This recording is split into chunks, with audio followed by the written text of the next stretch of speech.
Hello, and welcome back to another episode of Critical Reactions with your host, Bryan.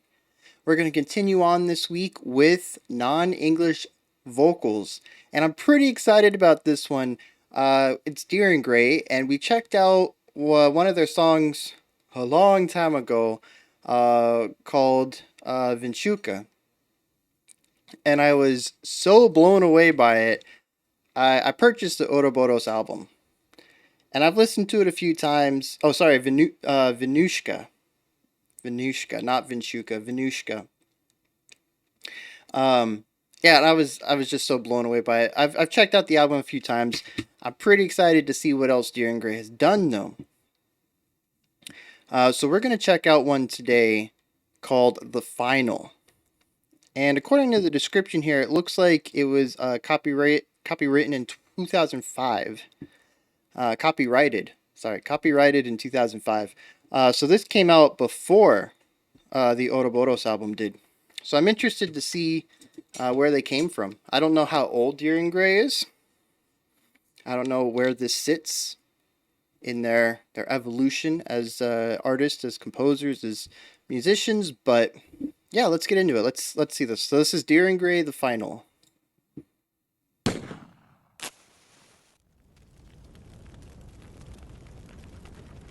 Alright, so we got like a matchbox closing, and then a match striking, and then we have a ambient sound of burning.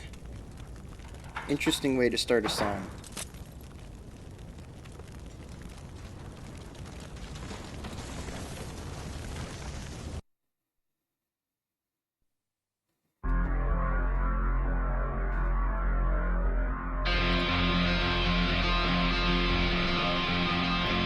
Yeah, so heavy bass atmosphere, and then got this gritty guitar, some playfulness in the drums.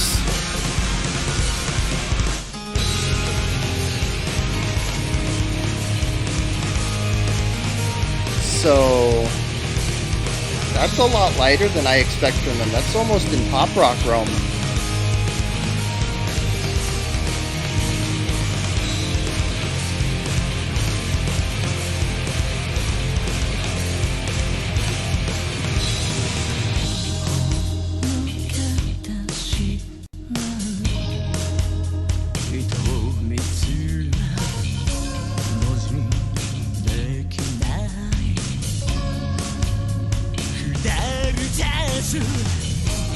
Yeah, I like those drums.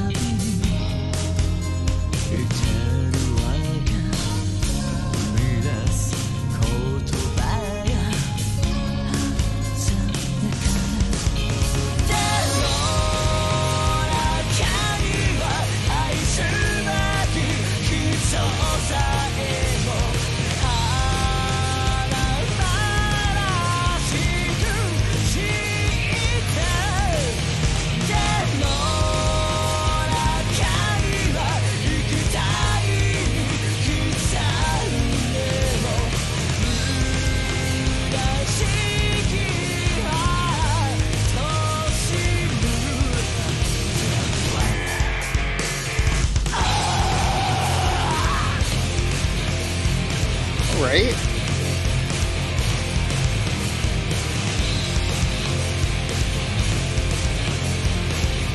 So playing around a little bit with expectations there, but are we going to drop it back? Alright.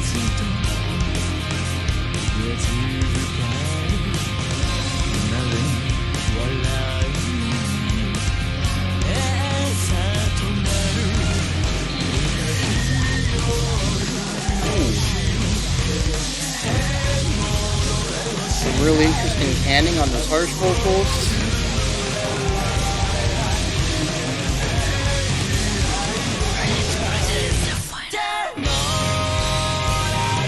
A lot of chaos building up to a very harmonious chorus. We kind of lost a lot of that energy.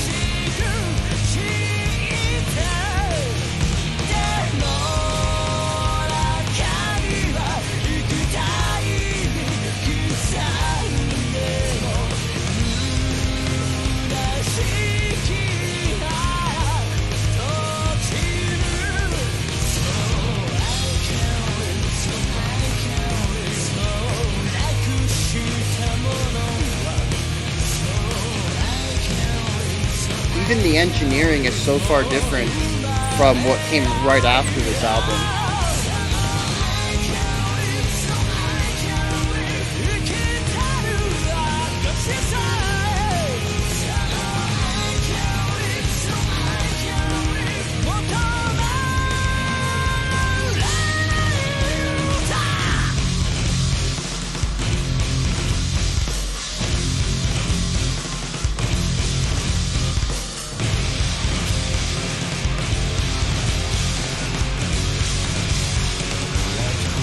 That little half step up,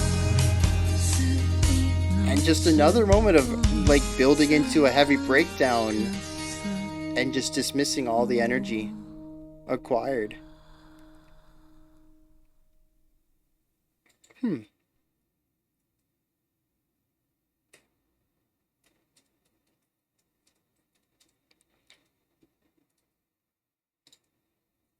All right. Well,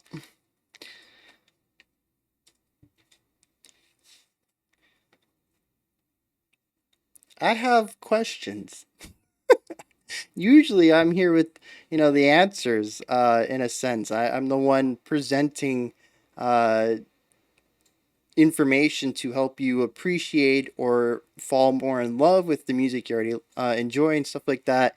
But yeah, this time I think I'm sitting here wanting someone else to tell me what's up with the song coming from it as a fan.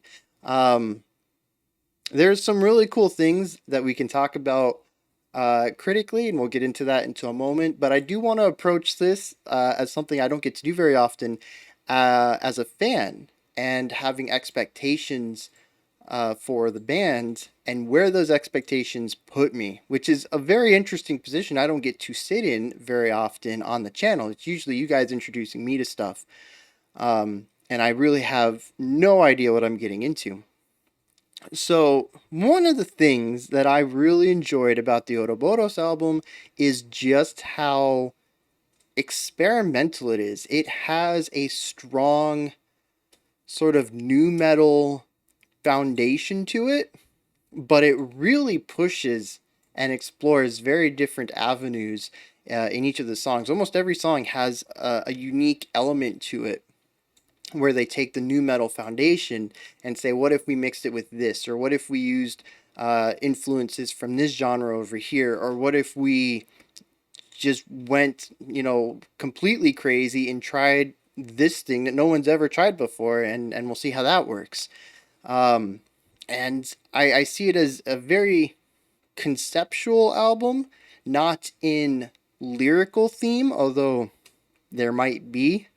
I see it as a conceptual album as far as composition and the way that they've approached each song. There's a binding idea of experimenting with genre conventions. So I'm really drawn to it on more of a progressive terms, a compositional term. Um, just the album as a whole fascinates me. There's a couple of songs on there which are a bit cookie cutter. They play a bit closer to the genre conventions. They also happen to be, well, one of them at least is a single. So maybe that's what's happening here. I don't know. But that's where I'm coming at it as a fan. And I've mentioned in the past that headspace and expectations are things that need to be kept in check when exploring new works. Whether it's new to you or it's new to the world. I mean, this is 15 years old, 16 years old. So it's not a new work in the grand scheme of time, but it is a new work to me personally. So I was not in the right headspace for this. I was expecting a maturation of composition that came after the fact. So I was expecting a work from the band at a level that they possibly had not reached yet. So what I was expecting was completely wrong. Now, that does color my first impression. I am underwhelmed. There's no way I can reverse that. I can't take that away. That is my experience on a first listen to this. But I don't need to stick to that. I need to take a step back and say, okay, I did not approach this song on its own terms. I need to give it a second listen, and see if I can be in the right headspace for it and see if I can appreciate it or enjoy it from that perspective. I'm basically looking at it wrong. I'm listening to it wrong in a sense. Um, and I think that is that sort of self awareness of exposing yourself to art and consuming art is necessary. It's required. I think too often we listen to music and whatever our first impression is what we think of it. Especially if we tend to dismiss it. There's usually no going back on a dismissal. They say it all the time. A poor first impression is a poor permanent impression. First impressions really do color future ideas of something. However, like I said, I think it's very important as consumers, as music listeners, as music enjoyers, as music aficionados, wherever you sit on the scale of your relationship to music, it's important to be able to have that self reflection to say, okay, I didn't really enjoy this on the first time listen. Maybe it's because I was just in the wrong headspace. Let me reevaluate that and return to it in a few days, a week, and see if I can approach it on its own level. And then, if I still don't enjoy it, I don't enjoy it, but maybe I can appreciate it more. And I think that's going to help people appreciate genres they typically don't listen to, especially genres that tend to be less technical than others, and you appreciate the technicality, such as metal fans typically dismissing, stuff like punk or pop or radio rock, and also classical and jazz people tending to dismiss all of popular music. Um, so, yeah, that's a bit of a tangent, but I really wanted to approach it. Like I said, this is a sort of a unique position for me to be in, being a fan and having expectations during a reaction video. I don't get to do that very often. I really wanted to talk about that topic while I had the chance to do so. But let's move on and look at some of the compositional ideas here. I mentioned that one of the things that I enjoy about the album I own is the experimentation in it and the way that they can take a genre and incorporate other elements or push boundaries and see just how far they can expand a fairly popular sound. And I think that's happening here as well. It's just not on the same level. And it could be completely intentional. Maybe they have done super complex genre manipulation in the past and they just wanted to go for something a little more simpler here. It could just be, like I mentioned before, that this is their single. This is what they need to hook people, so they chose the thing that is most indicative of a popular sound. I don't know what led to it being here this way, but this is kind of uh, I can see some of the ideas that show up in Ouroboros here. They're just not as refined, and it could just be those 3 years of maturation as composers, as musicians. But we have here a fairly generic pop rock meets nu metal kind of feel, um, almost like the lighter side of nu metal. And we have it's almost like this gap between the two.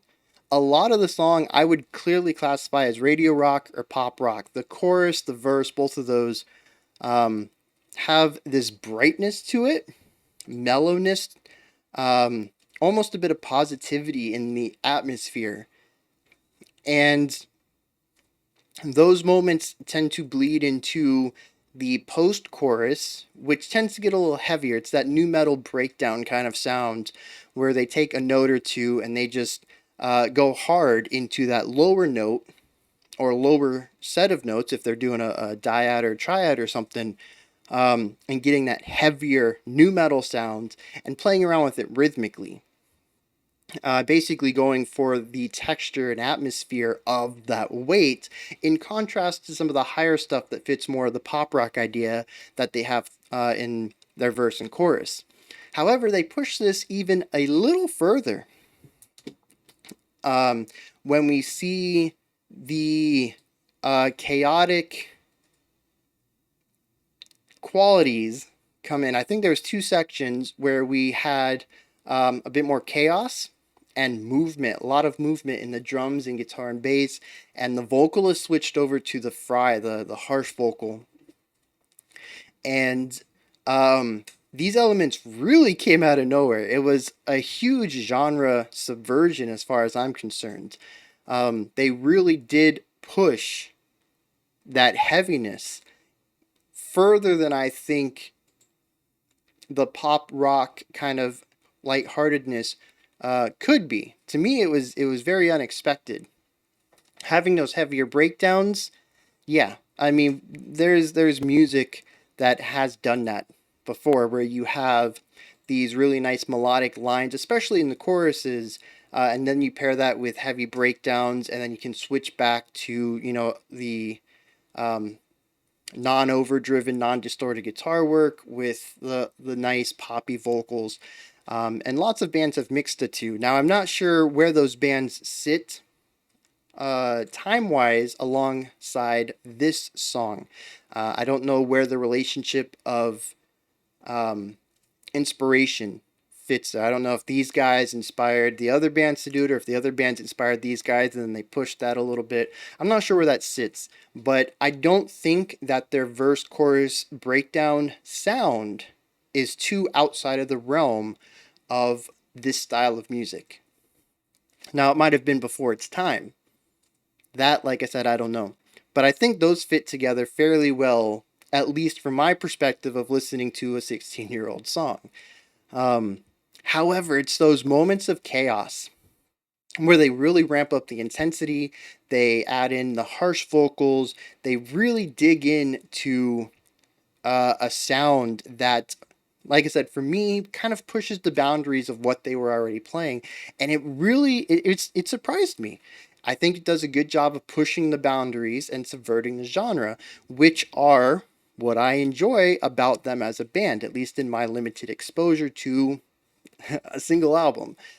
Um, so coming from it at that perspective, like I said, it is lining up with my expectations. It's not done in the way, or maybe the extremity, or maybe the precision that I'm used to them handling it. Which again, like I said, there's 3 years difference. It could just be a maturation thing, but it's interesting to see those ideas still cropping up in their writing style, even if it's not to the level that I'm expecting. Um, the other thing I really enjoyed about it was another piece of subversion, which this time is going to be subverting the listener's expectations. There are so many times when they build up energy just to let it go. Especially given the time frame. This was 2005. I don't know very many bands that were building up energy not to go into explosive choruses or just ridiculously nasty breakdowns and bridges. These guys kind of take that idea of what every band was kind of doing at the time and saying we're going to build up this energy and then just wipe it out, right? We're going to whisper with an acoustic guitar behind that. Or we're going to go to our chorus, which really is not that booming. I mentioned the mix and the engineering during it, but there's very, very little low end in this mix. It is a very bright, higher end mix. Um, and the mix also is a bit of a subversion as well. It is again, not what I would expect for someone or for a sound that was going for some of this new metal, heavy, angsty stuff. Um, Even for the pop rock elements and the radio rock elements, it feels a little too anemic in the lower end. And it's just a really interesting way to kind of push the boundaries. I don't know if that was an intentional choice. Maybe it was just uh, what they had to do at the time. Maybe it was just the engineer that they hired to mix the sound. Maybe that's his or her, signature style is to kind of wipe out the bass. I don't know how that came to be, but yeah, there's just a lot of pieces of the song that do the exact opposite of what I would expect. Um, so yeah, coming at it from that angle, they do a lot of the things I would expect. Expectation subversion, uh, pushing genres in different areas and combining elements from different genres that don't typically go together, and really being experimental. It's just that what I'm used to is them experimenting at 100%, and this was like them experimenting at 50%, kind of testing the waters with their experimentation in music. Um, and again, that could be from a lack of maturity compositionally, or it could just be because, uh, dang, I don't remember what I was going to say there. Um, it could just be intentional. Maybe the album before this was just so wild and they wanted to play it a little safer here and just chill, not rack their brains to really push themselves, just have a nice chill album. And I will always support that. Some of these bands that just go insane and push themselves all the time, it's got to be exhausting. There's got to be a moment where you're like, I just want to play something fun and just put a fun album out. So that could also be what happened here. Um, but yeah, so coming at it from that angle, like I said, it's kind of what I was expecting, and now I have a bit of a new mindset if I should approach it again, that I can expect certain things just at a different level, and maybe next time I listen to it, I'll enjoy it more. Who knows? So yeah, actually a really good topic to talk about. Like I said, I don't get too many opportunities to do this, so I'm kind of happy that I got to. All right, well, those are my thoughts on Deer and Grey's The Final. This is where you guys come in, though. Hit me up in the comments. Let me know if you enjoyed it or not, if it bounced off of you. If any Deer and Grey fans, let me know what's up. Is this just the softest track on the album because it's a single, or was the whole album kind of like this? Was it a deliberate decision? Was it just because they hadn't reached the levels that they were going to reach, in the future? I'm interested in any of that. Should I pick up whatever album this is, Withering to Death, or should I move on from Ouroboros and head forward and check out the newer stuff?